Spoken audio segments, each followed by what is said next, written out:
Thank you so much for joining us at another Story Hour in the Library. We're very pleased to welcome Daniel Alarcón this evening. I'd also like to say thank you to the ASUC bookstore, who's here selling some of not only Daniel's books, but our faculty host Vikram and Melanie both have their books back on the table. So do go ahead and check that out, and then our author is happy to sign those for you after the reading. We also have at the front desk our email list if you'd like to sign up for email information about Story Hour and other general library information. You can do that there. You can also find us on Facebook if you want to be our friend. Finally, you can find most of our readings webcast online at storyhour.berkeley.edu. And I'd like to invite you to join us next month. Next month, we'll be on the first Thursday of the month, December 3rd, with Mary Roach. So I hope to see you then. And I'll hand it over to Vikram now.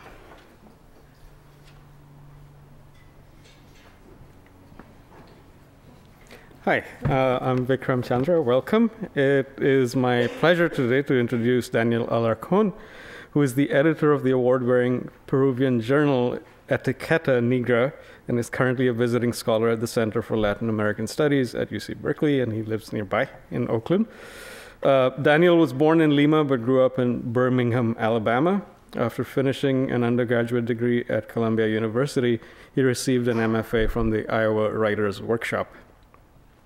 Daniel's first book, a collection of short stories titled War by Candlelight, was published in 2005.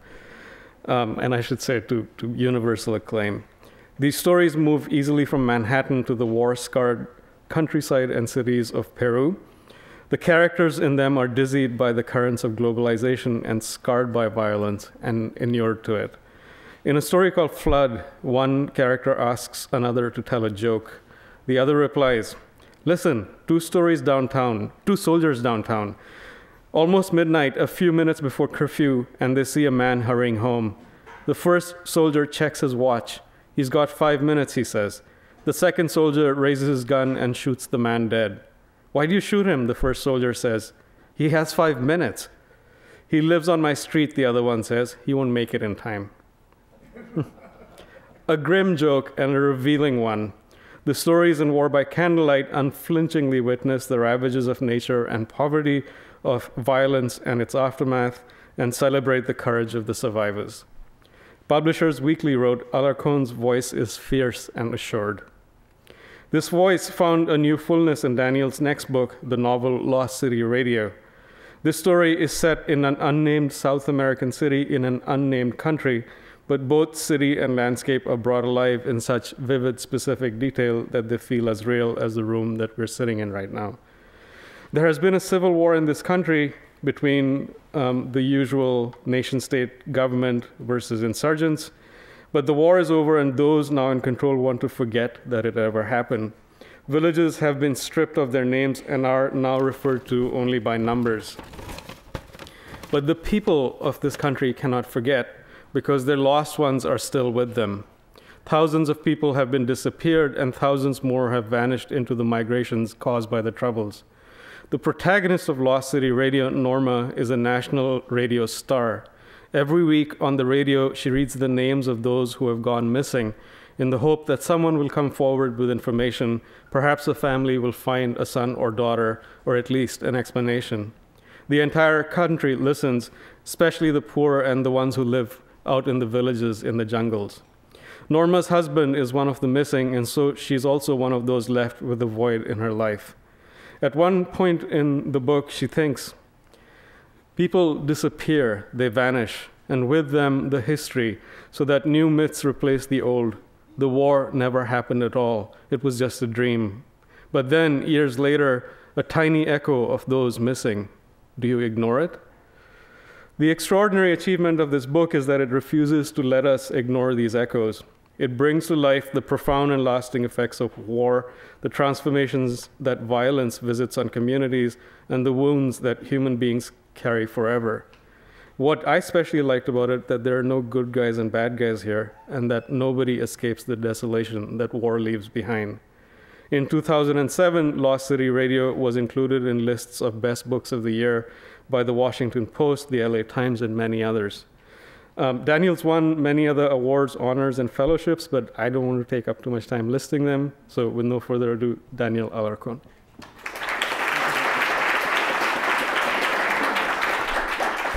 Hi, everybody. Thank you so much for coming. I want to thank the library for inviting me and Vikram for that kind introduction. I'm sort of done reading from Lost City Radio, and I've been working for the last couple of months on a long piece of nonfiction about the book piracy industry in Peru. If anyone's been to Peru, you've seen it, and if you've been to any kind of developing country anywhere in the world, you've probably seen it as well.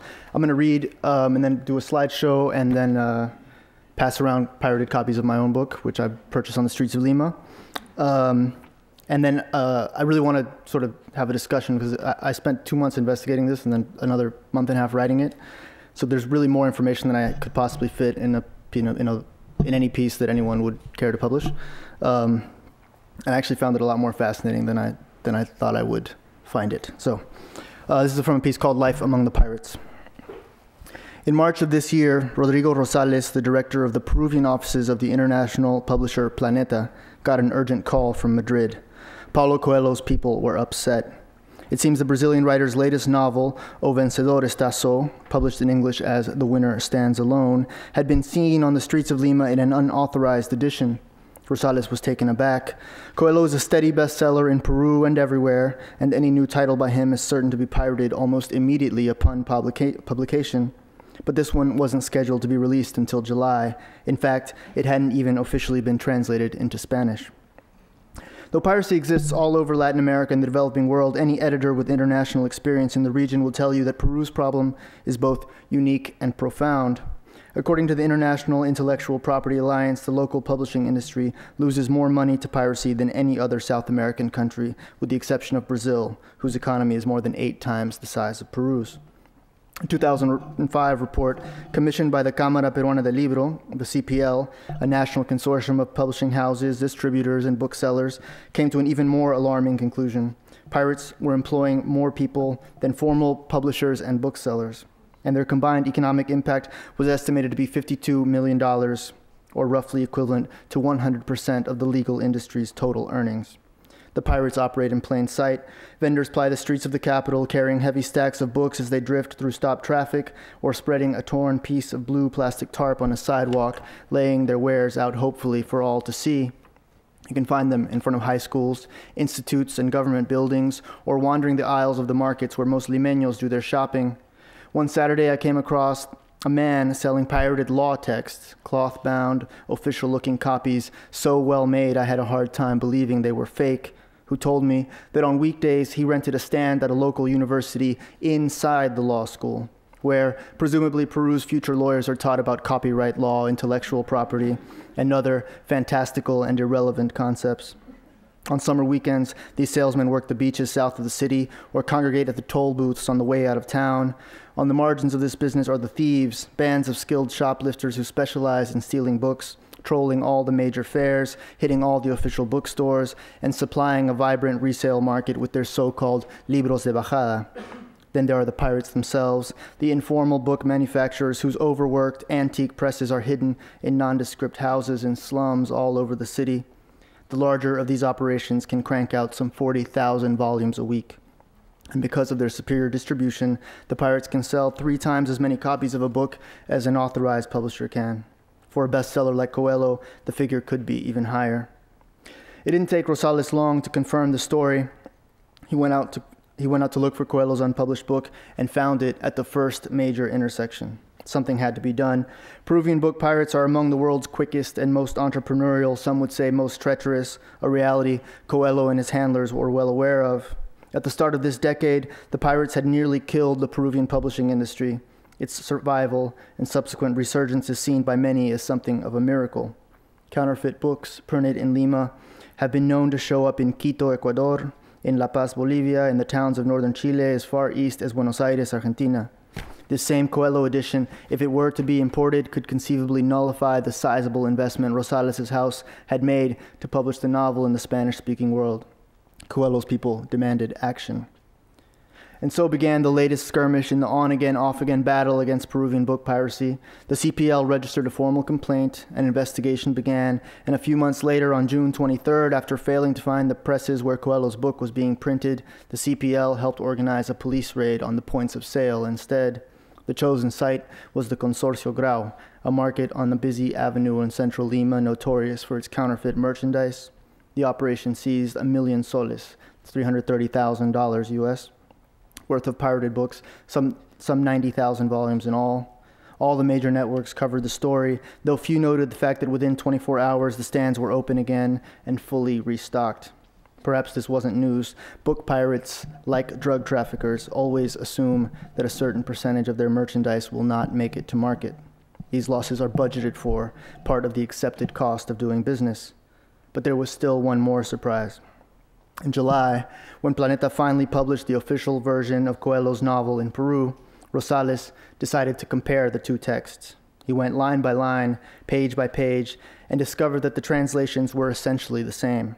The Peruvian book pirates hadn't commissioned their own translation as Rosales had previously assumed. Instead, they had infiltrated Planeta in Spain and stolen the official translation before it was complete. New books in Peru, new legally produced books that is, are often sold bearing a sticker that reads, "Buy Original." Just one of the small ways the publishing industry has responded to the threat from book pirates. The fact is, though, being pirated is the Peruvian equivalent of making the bestseller list. One writer I know ends all his readings by urging those in attendance to, quote, "buy my book before it gets pirated." When I asked him about it, he confessed that he hadn't actually been pirated yet, but he hoped he would be soon. The award-winning novelist Alonso Cueto told me he receives unsolicited sales reports from the man who sells pirate novels in his neighborhood. At first, this made him angry, but by now Cueto has learned to tolerate it. Less tolerable, he said, is that the same vendor feels authorized to give the writer advice on potential subject matter that might be more commercially successful. Pirates reach sectors of the book market that formal publishers cannot or don't care to access. Outside Lima, the pirate book industry is the only one that matters. Oscar Colchado Lucio, one of a handful of Peruvian writers who actually make a living from their book sales, told me the time he'd gone to the town of Huancayo to do a reading at a very, very poor school. He signed some 300 books without coming across a single original. The authorized version simply wasn't available. There were no bookstores in Huancayo. One novelist, who preferred not to be named for fear of being sued, was disappointed that his novel wasn't available in his provincial hometown. In response, he contacted a pirate in Lima, made a deal, and soon his book was for sale all over the country. When I asked him about it, he made no apology. If someone can produce for $3 what the editor is selling for $20, then I think perhaps the editor is a terrible businessman, he said. In a few cases, pirates have rescued the work by writers the formal industry has forgotten.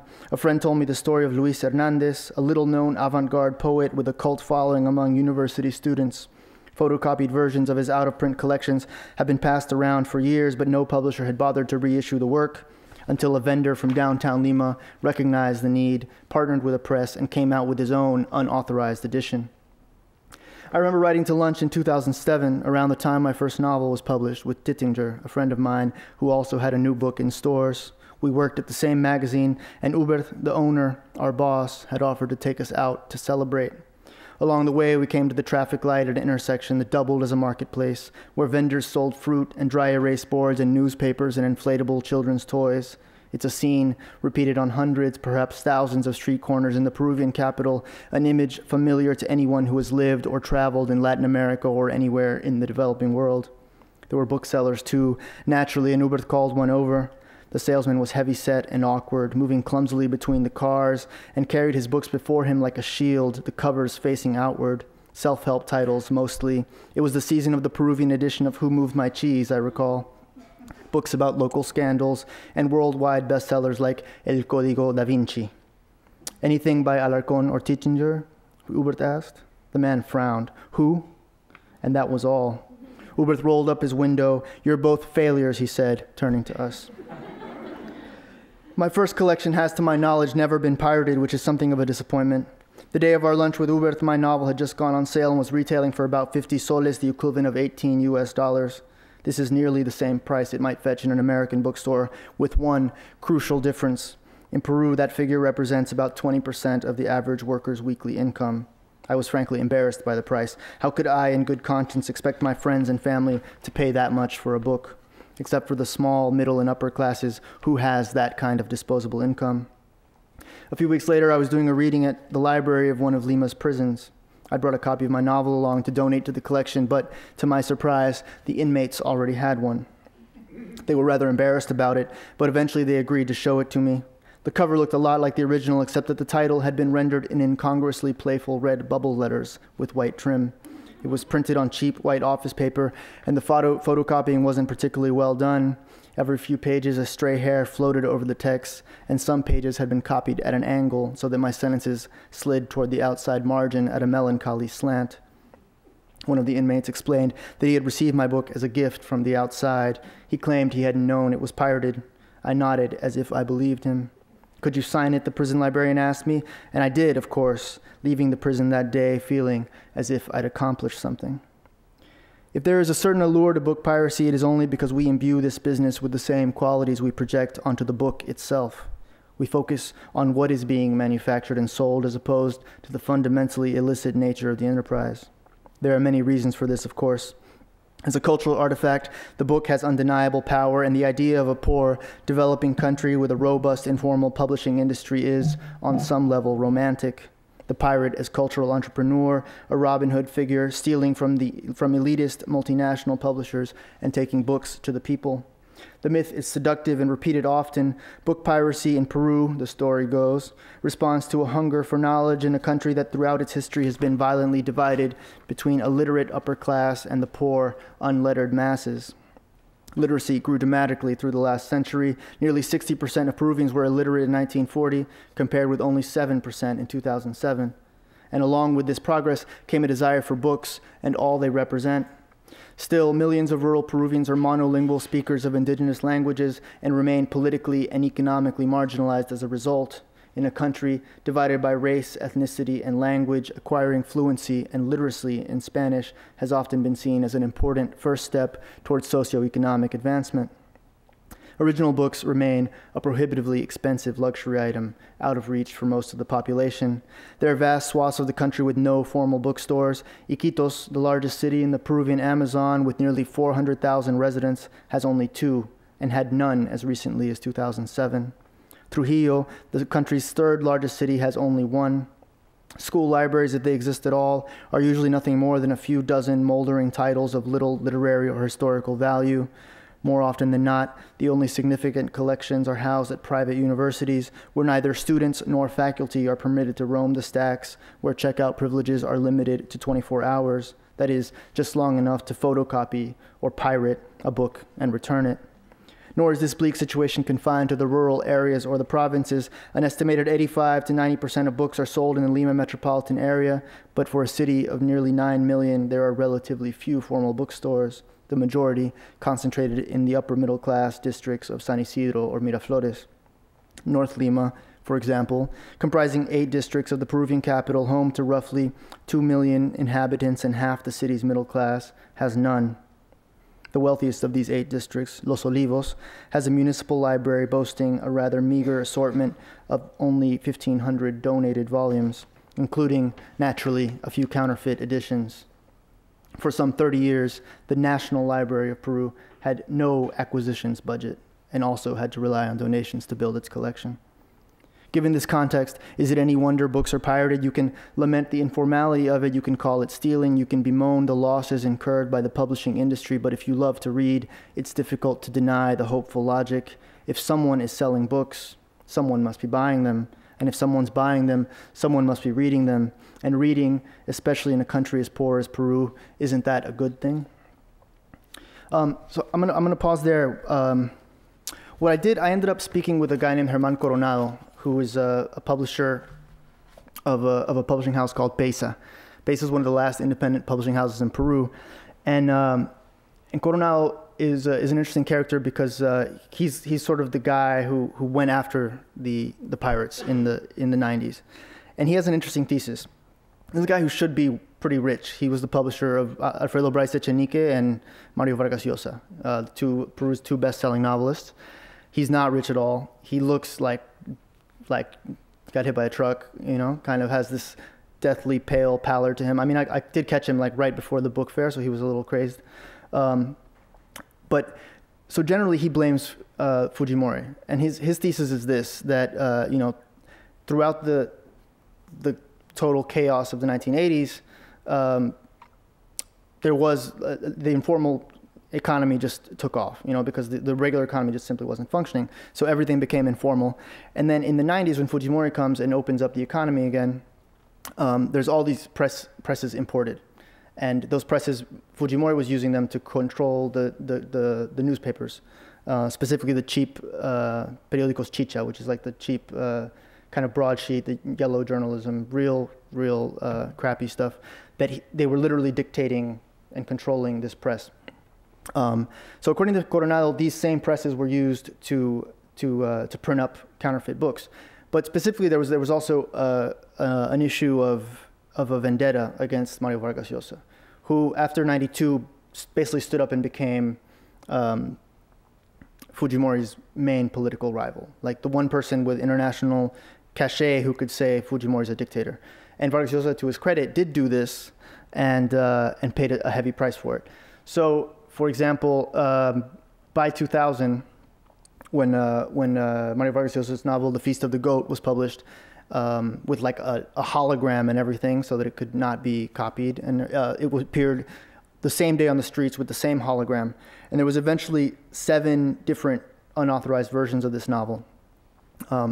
It's impossible really to understand how important Mario Vargas Llosa is in Peru. I mean, he says something about anything. He's like says something about the weather, and it's like in the newspaper.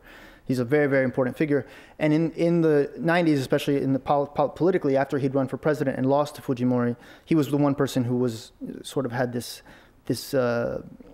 position from which to criticize the government. So Coronado's thesis is that it became sort of an attack. Piracy became a way to destroy the intellectual class, rob them of their economic sort of viability, and also just a function of a general deterioration of formality in every respect.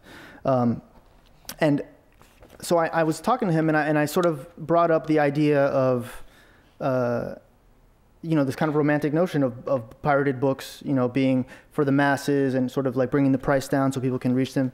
And he pointed out something, which is obvious once you spend time in Lima. He said, those people, most of the people that are selling pirated books are in the same neighborhoods where you find the bookstores. So who are they selling books to? They're selling books to middle-class people. The same people, and he has this great quote where he says, the same people who would never, ever buy a counterfeit whiskey think nothing of buying a counterfeit book. And he was really one of the most pessimistic people I've ever spoken to for any long period of time, because he basically described it and diagnosed it as a cultural illness, where there's no respect for intellectual property, there's no respect for intellectual creation, and the people who should respect it, the people who have money, people who are middle class, who have sort of quote unquote middle class values, have no respect for it at all. Throughout the 90s, they filed something like 250 lawsuits trying to put these people out of business. The guy became obsessed and was head of the Cámara Peruana del Libro for a while, and just was on a rampage, and he filed like 250 lawsuits. He, would give the police detailed lists with addresses and names and photos and physical descriptions, locations of presses, points of sale. Nothing happened. There's no one in jail currently or ever, really, for book piracy. So it was a really illuminating conversation, and totally depressing, in fact. But I would just sort of wanted to summarize that section. His enemies are, or I guess his primary targets are a group of booksellers that are now at a place called Amazonas, not to be confused with Amazon.com, but Amazonas is a place in downtown Lima. And so he hates these people, hates them like I don't know, like Cal hates Stanford or something. Or more than that. That's totally playing to the home crowd, huh? He really froths at the mouth when he starts talking about them. So I paid a visit to Amazonas. This is what I wrote.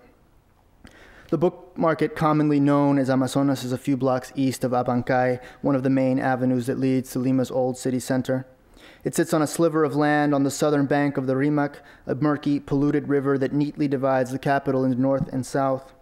The wall on the far bank is decorated with a mural, a painting of green hills, bright blue skies, and palm trees, a verdant, inviting scene that contrasts starkly with the actual view, a dusty, monochrome slum beneath a hill hidden in fog. At Amazonas, you will find more than 200 vendors of used, antiquarian, and pirated books, most of whom have known each other for 20 years. They formed a loose cooperative in the 1980s when 30 or 40 booksellers began congregating in the median of a downtown avenue called Grau.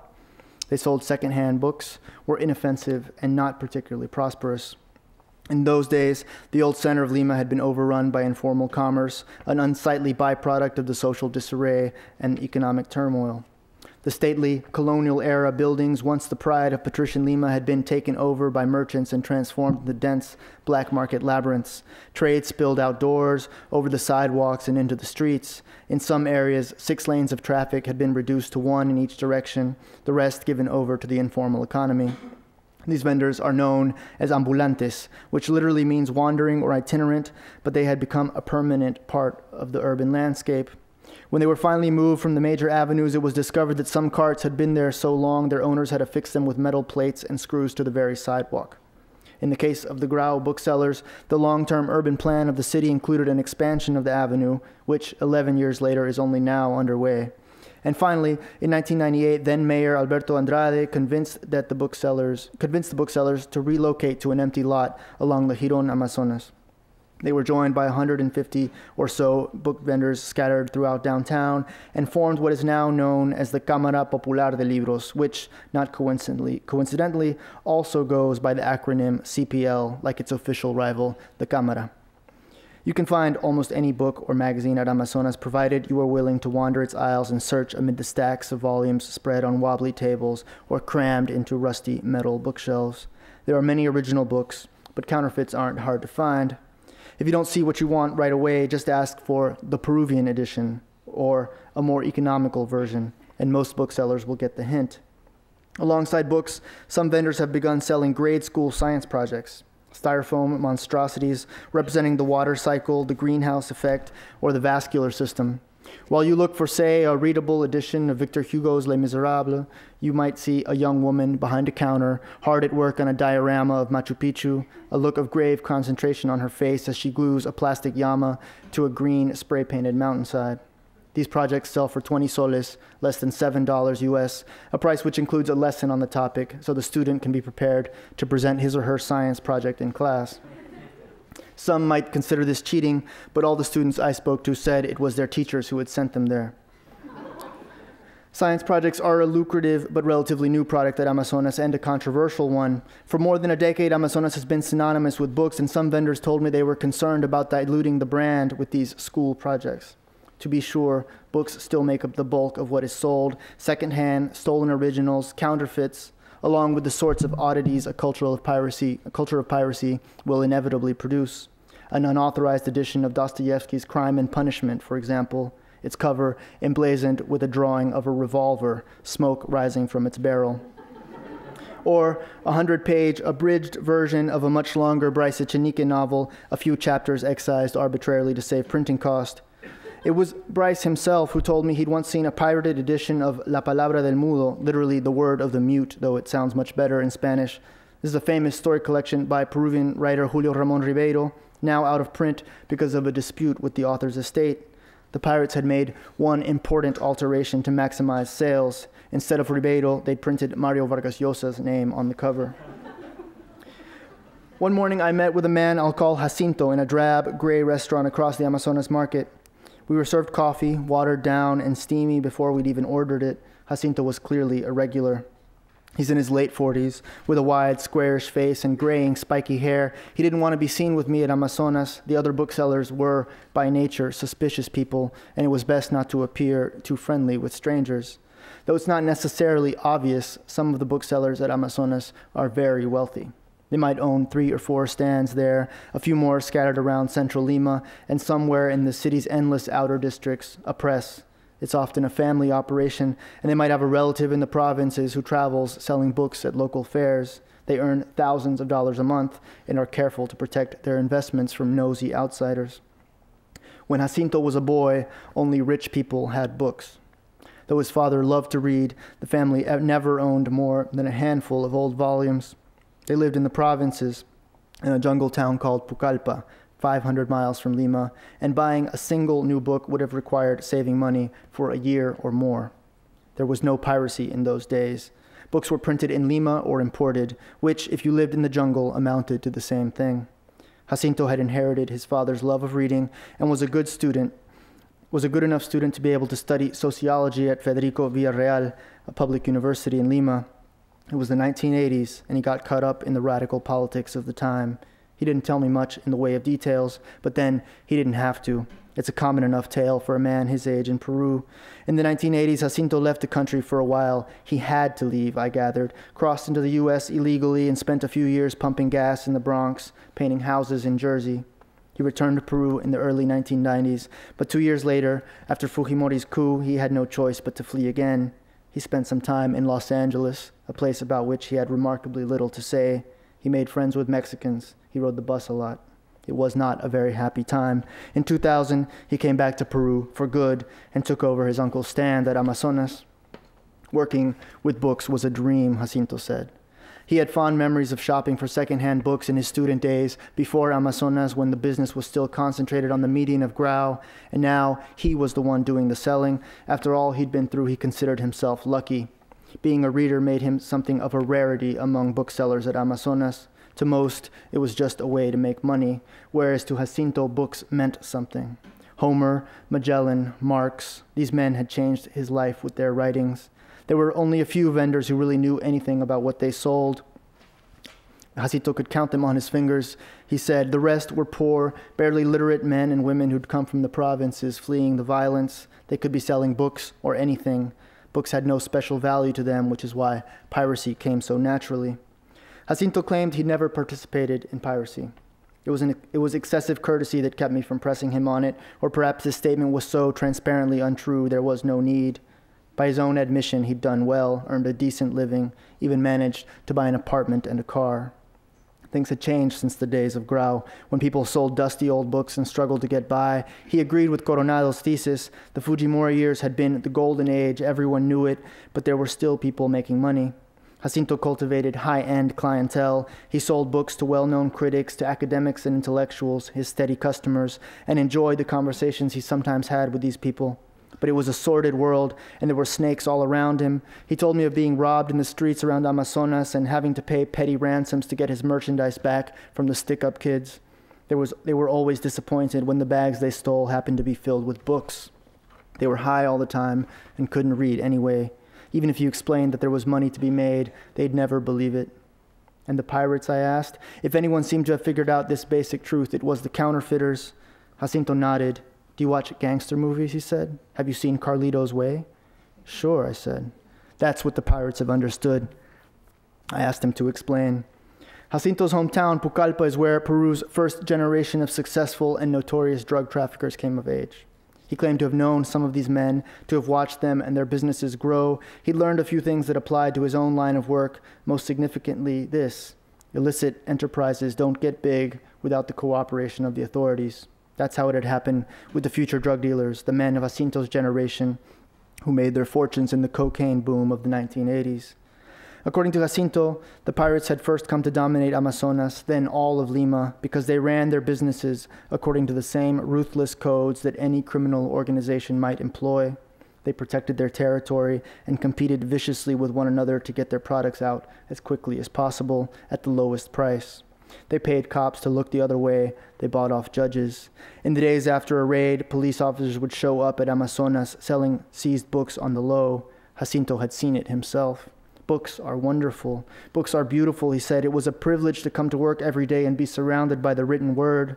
He had some volumes of inestimable value, books that he'd never sell because they were so special to him.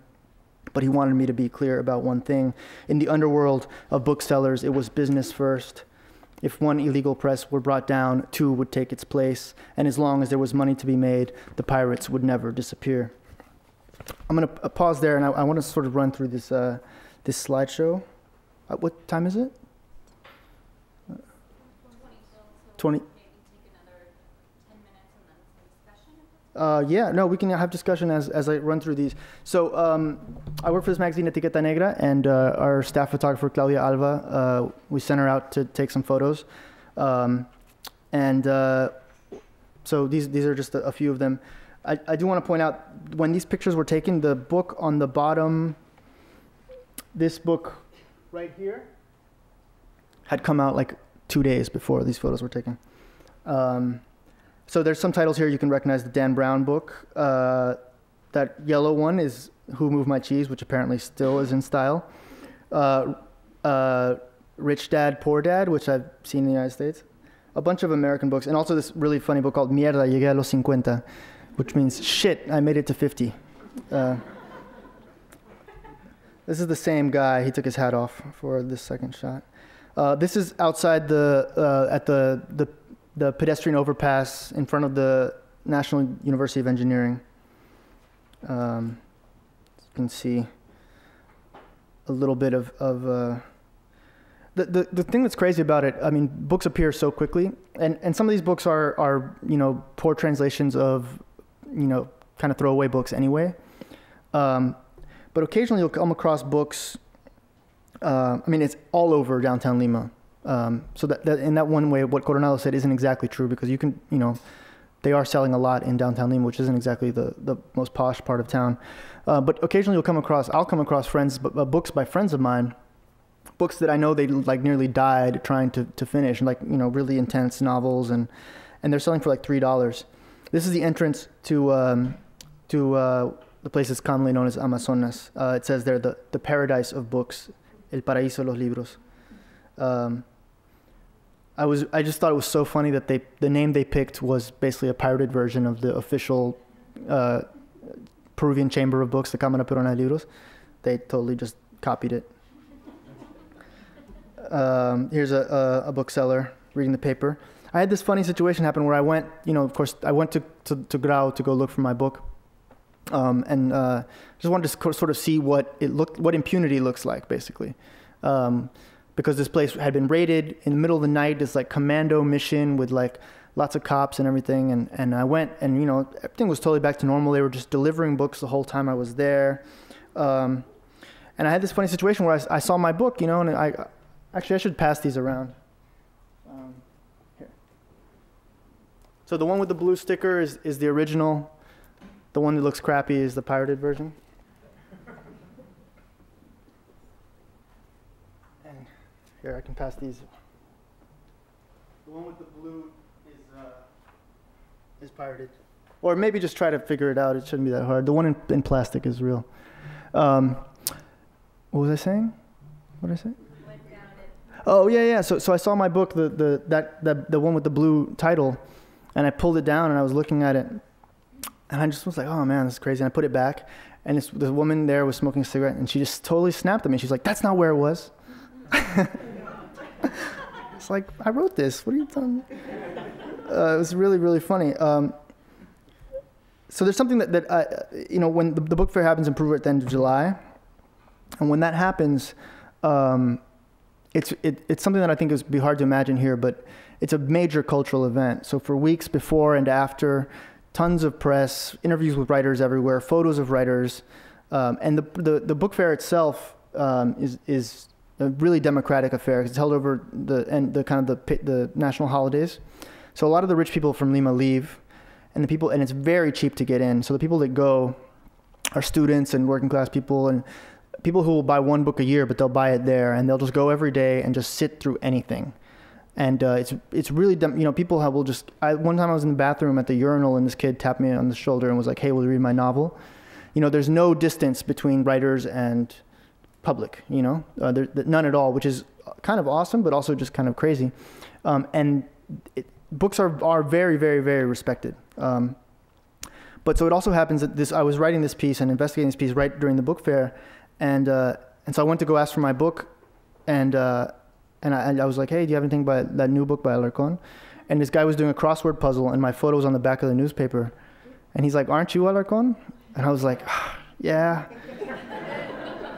And then he just kind of shrugged, like it was totally, like writers often came to ask for their books at Grau. And he was like, yeah, I'll have it next week. So this is inside Amazonas. You can see it just goes on forever. These are the science projects that I was describing. So that's a map of Peru.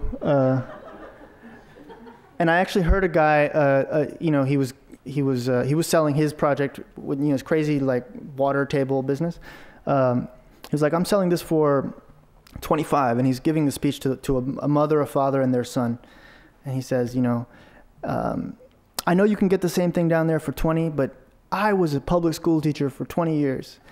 So I can teach your kid how to present this better. That one down there, he can't even read.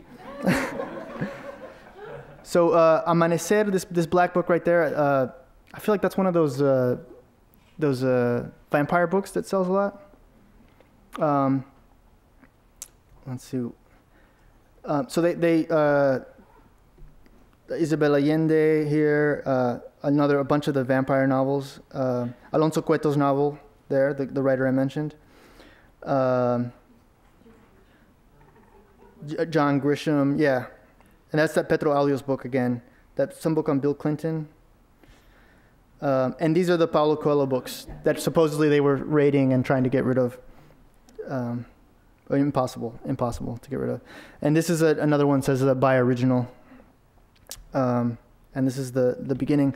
The issue of this being cultural, I just want to read this one section. Let me explain one thing quickly. I went to meet with a guy named Raul Villavicencio, who was the lawyer for the CPL, and so basically I was like, tell me the backstory of this raid, and he was like, well, the raids, that's how we're going to bring down the pirates. And he's like, well, so why don't you do them every week? He's like, well, it's kind of hard, I was like, well, so what'd you do? And he says, well, we tried for 3 months to get the police to help us investigate. And they wouldn't do anything. So finally we had to get a court order. The judge had to write a court order making the cops investigate. And so he's like, hey, you want to see the investigation? I was like, yeah, sure. So he pulls out this piece of paper, and it's in like very flowery, totally ornate, unnecessarily ornate Spanish. The investigation said in 3 sentences, yes, there is piracy at Grau, right? And then he's like, and then he's like, turn over the second page of it was a map, like a fourth grader would draw, with a square that said Galerías Grau in the middle, and then the names of the streets on the outside. That was the entire police investigation. So of course the CPL had to pay, and then he showed me the budget, which he should not have done. You should never show a journalist your budget. The budget was really detailed and had, they had to pay for the vests the cops wore that night that said Special Task Force or something. They had to pay for duct tape. They had to pay for new locks. They had to pay for video cameras. They had to rent the trucks. They had to hire the guys who were carrying the books into the trucks. They had to pay for the bags that the books were placed in. They had to pay for markers. everything. And then there was one line item that was about 20% of the budget that was labeled police honorariums. And I was like, what's that? I was like, is that a bribe? And he's like, oh, no, that's not a bribe. That's incentives, is what he said. So, the thing is, his fear, naturally, what the conclusion you come to is if you have to pay the cops to take books off the streets, then someone else can pay to get them out, right? And so I asked him, at the time that I met with him, it had been about a month since the raid. And I was like, well, what's going to happen to the books? And he said, well, they're still counting them a month later. And of course, if you play with the official tally, then, you can do a lot. I said, so what's going to happen? Well, he said, I'm worried the longer it takes, the more likely the worst case scenario is. And I said, well, what's that? And he said, I bet my life that half of those books wind up on the streets again. So let me read this last section about the culture, and then we'll have a few minutes to talk.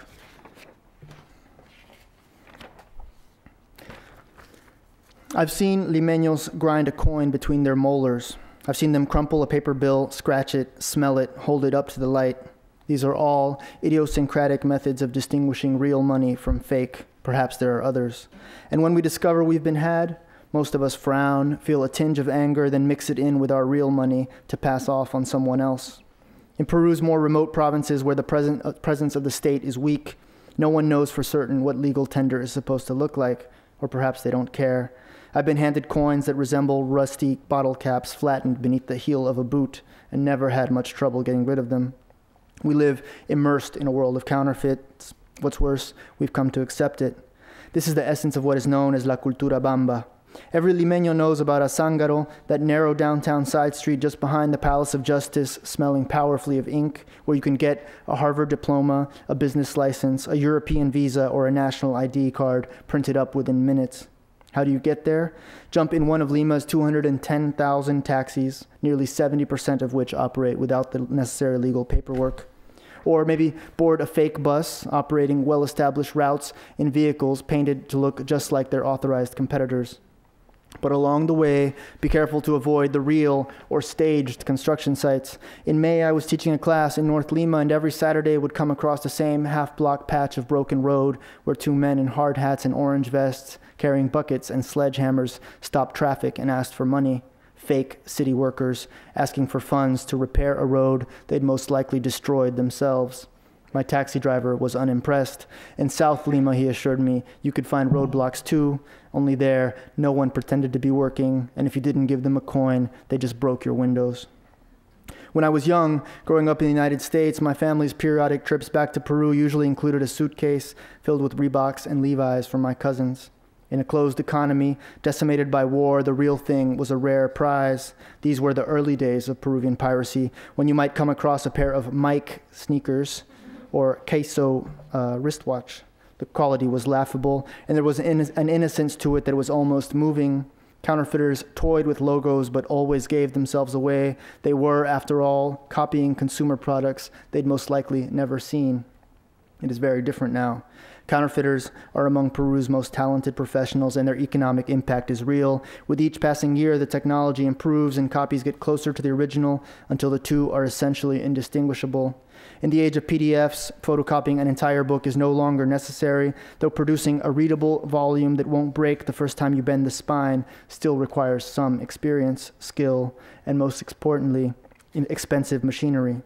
One pirate I interviewed calculated that his workshop, which reprinted hardback academic texts by publishers like McGraw-Hill or Prentice Hall, had at least $30,000 worth of equipment.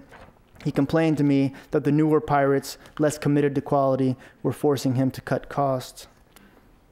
In other fields, the cost of entry is not quite so high. Anyone with a $200 CPU can start pirating computer programs or digital music in a matter of minutes. In these sectors, the effect of counterfeiting has been catastrophic. The multinational video rental chain Blockbuster arrived in 1995 and was, for a time, thriving. Then in 2005, it saw its revenue drop 50%, and by the end of the following year, the company had fled Peru. Blockbuster was not killed off by internet downloads, but by local DVD pirates. I once met a drug-addled street kid with a runny nose and disastrously bloodshot eyes who told me he was saving up to rent a stand and sell pirated DVDs. With luck, he said, he would have the capital in just a few months. These are the small, tangible illusions the most helpless among us cultivate. It was midnight, and we stood in a wasteland beneath blown-out street lamps. There was trash everywhere, and the buildings were in such disrepair you could hardly tell if they were falling apart or had never been finished in the first place. Prostitutes roamed the streets. Thieves. This boy would be sleeping there, dreaming of pirated DVDs. It's hard to quantify the cumulative cultural impact of all this rationalized dishonesty, nor is it clear how we arrived at this juncture. To be sure, the Fujimori regime was overwhelmingly corrupt.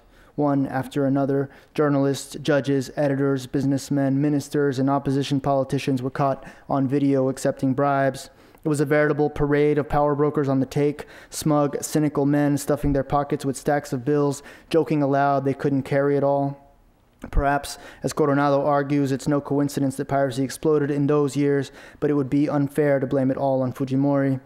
Current President Alan Garcia is as depraved as greedy as any of his predecessors, and having already failed as president once, this time around, he seems even less concerned with appearances. Last year, his entire cabinet resigned in the wake of a corruption scandal involving bribes and the sale of Amazonian natural gas exploration licenses to multinational firms. This should come as no surprise. The fact that the nation chose to give a known crook a second chance at the presidency says a good deal about the standard of ethics in Peru. In Lima, this is known as la criollada. Bending the rules and getting away with it has always been an admired skill, and the gray area between right and wrong, between acceptable and unacceptable behavior, is dismayingly vast and well-trodden. For better or for worse, this blithely codified cynicism has become our popular culture. One afternoon, over drinks, I was discussing all this with a friend of mine named Sergio. He's a writer and editor, and he told me he'd never bribed a police officer. I just don't believe in it. I know this isn't something to be proud of, he said, but in this country, and I congratulated him. Sincerely, I, for example, cannot make that same statement. But something had happened. A few weeks before, Sergio told me he was pulled over while driving in Miraflores. The cop wanted a bribe and was crude about it, vulgar and insistent. Sergio told him straight up, "No pago coima, jefe." I don't pay bribes, boss. How did the officer react? Sergio laughed. He said, "No need to get upset, son. Imagine refusing to pay a bribe is interpreted as an aggressive act." Then the cop said, "How can we work this out?" This is role reversal. The common script has the civilian asking the police officer some version of that question. Sergio sipped his wine and shook his head. "I should amend my previous statement," he said. "I've never bribed a police officer with money."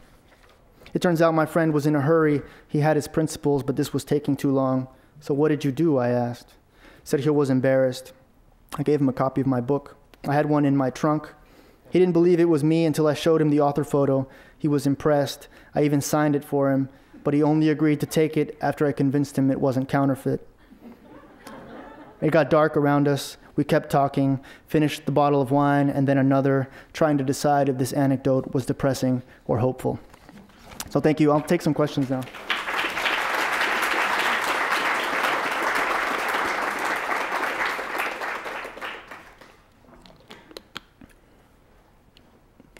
Yes. The criminal publishing, do they ever put hardcovers on the products? Do the books ever publish in hardcover?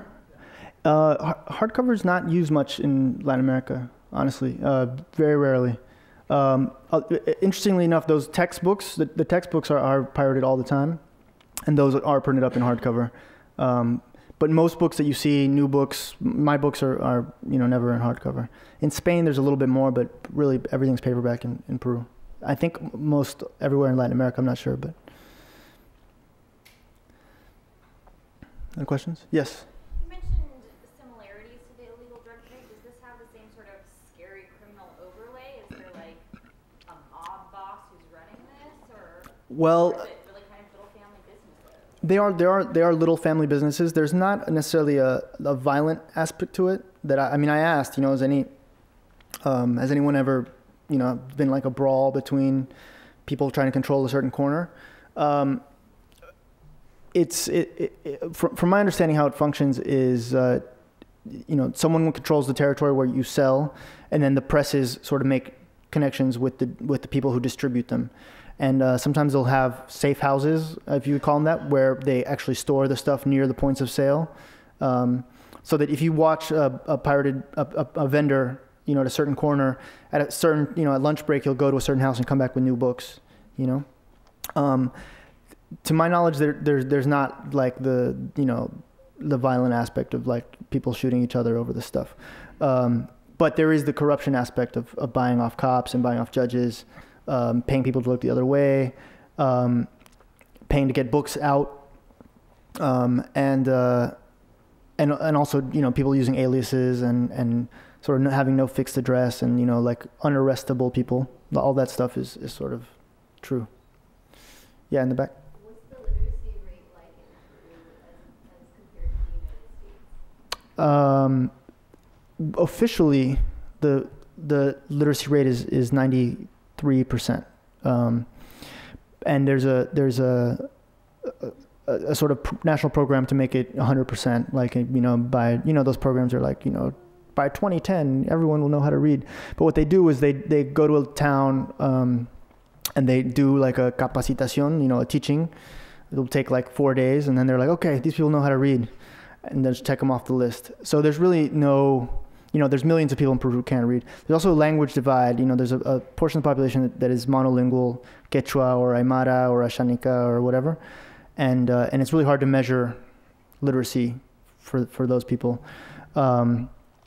Literacy rates in Lima are relatively high, but in some provinces like Ayacucho or Huancavelica, rates of illiteracy can be as high as 30%, higher among women, because there's no good schooling. There's no schooling at all.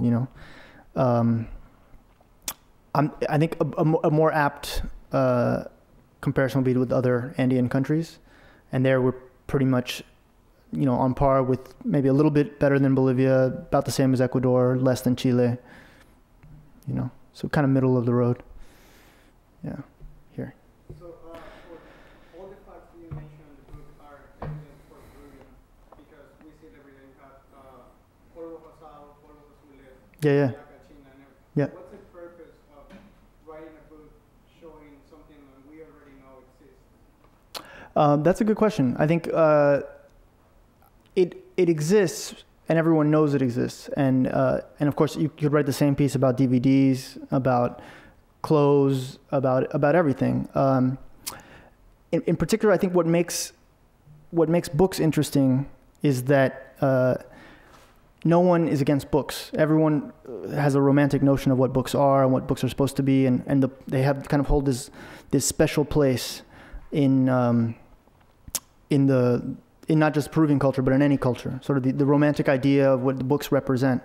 So what I was interested in thinking, everyone will probably, if you twist their arm, admit to you that buying pirated DVDs at El Hueco is not good, but no one will. Very few people are much more wishy-washy when it comes to books, because they're like, well, they're taking books to the masses and this and that, and to some extent they are.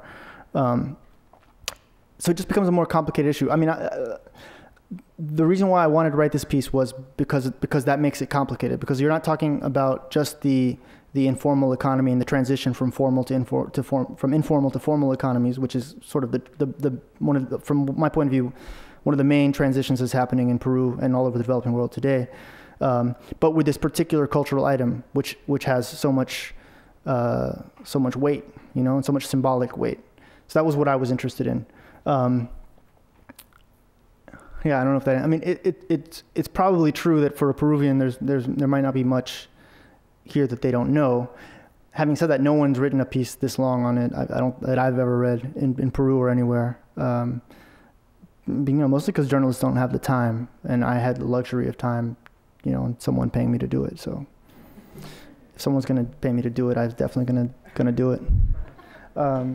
Yeah, here. Do you think this really is bridging the gap between people who can afford books and people who can't, or is this someone has realized that they can take, make money because the publishing companies charge so much more? Do you think this is really working for the benefit of the masses? We've kind of gone back and forth, or is this? I went to go buy my book, and the first thing that when I went to go buy it on a street corner, the last day that I was in town, literally the last day I was in town, my editor called me and he said, "Hey man, I just saw your book. I know you're writing this piece, so maybe you should go buy it." Book had just come out, this book of stories here. And I went, and the thing that was so interesting was, I was like, "Hey man, how much are the books?" I walked up to him, and the guy he always sells books to people in cars. He's not selling books to people on a bus. He's selling books to people in cars. So if people in cars are buying them, then they're people with money, So when I walked up to him, he was like, "The hell?" I've never sold any, it's just weird. And so clearly his target is not the masses, quote unquote, There are other things that you could argue are reaching the masses, or at least responding to a need that formal publishers aren't. I mentioned that poet, Luis Hernandez, for example. And that's an interesting case, because he's a poet that people wanted to read. No publisher was interested in him, and so this, vendor just made an edition himself, full of mistakes and misspellings and errata, like left and right. Nonetheless, it's an edition of a poet that was basically, kind of falling by the wayside. I don't know how to get books to the masses. I don't know how people, there's really a lot of controversy as to how you do that in a country like Peru. The pirates don't pay taxes, obviously. They don't pay authors. They don't pay designers. They don't, the only people they pay are the presses. So the people who make money all the time are the people who own the presses. And a lot of times the presses will be making money off the formal publishers and the informal publishers, because they're using the exact same presses to print their books up. Peru has sort of programs like Promo Libro, which is to promote reading and stuff. They have, you know, the literacy program I mentioned, miserably funded, you know, and miserably run, and does basically nothing. The National Library, as I mentioned, from 1970 until about 3 years ago, had no budget for acquisitions. You know, so it's clearly not a government priority to get books to people. And even now, their acquisitions budget is something like $100,000 a year, which, you know, in a country 25 million people is nothing. And when you ask for your stats of like what national libraries are there, they give you these amazing statistics. But anyone in Peru knows there's no national library system. There's no such thing. There's one building in downtown Lima. There's one in San Borja. That's all I know of. And even those books, to actually check out you can't check out a book. You can go look at it. You know, so there are a lot of real world obstacles between working class people and books. And the pirates can make a legitimate argument that they're filling that space, but they're also making money off middle class people who are too cheap to buy real books. So they're doing both at the same time, I think. Is there time for a few more questions? One more question? One more question. Okay. What about a bookstore in Arequipa? In Arequipa, I actually wrote with someone in Arequipa to ask. I said there was something like 4 or 5. Which is a higher number relative to the size. But Arequipa is the second largest or third largest city, depending on who you ask. But they have a big university there, so yeah, it's also my dad's hometown. So, well, thank you everybody for coming. Thank you so much.